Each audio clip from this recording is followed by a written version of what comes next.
ప్రైజ్లార్డ్ యేసుక్రీస్తు నామములో మీ శుభములు. ఈరోజు 121 కీర్తన మనం చదువుకుందాం.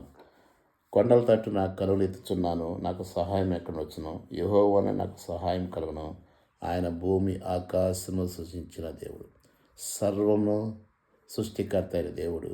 సృష్టికర్త దగ్గరికి వెళ్తే మన సహాయం వస్తుంది. అందుకని ఇక్కడ అంటాడు, ఆయన నీ పాదములు తొట్టిన నీడు, నిన్ను కాపాడు కొనకుడు. ఆయన మన కాపాడే దేవుడు. ఎంత మాత్రం కూడా కన్ను రెప్ప కూడా లేకుండా మొయ్యకుండా నిత్యం మన కాచి కాపాడుతూ భద్రపరుస్తున్న దేవుడు. ఇక్కడ అంటాడు, ఇశ్రాయేలు కాపాడు కొనకుడు, నిద్రపోడు. ప్రభు నమ్ముకున్న మనం ఇశ్రాయేలుగా మారిన మనల్ని ప్రతి క్షణం కూడా కోడి తన రెక్కల కింద భద్రపరిచినట్లు భద్రపరుస్తున్నాడు. అంటాడు, యెహోవా నిన్ను కాపాడును, ఆయన నీ కుడి పక్కన, యెహోవా నీకు నిండుగా ఉండును.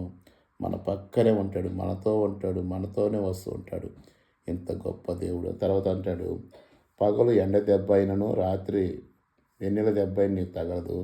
ఏ అపాయం రాకుండా యెహోవా నిన్ను కాపాడును.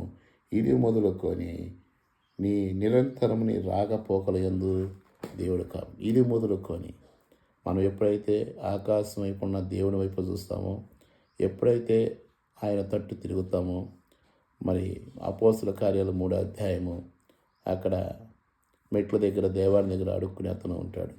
అతను తేరి చూస్తాడు. ఎవరు కలిగి? పేతురు, యోహాను కలిగి.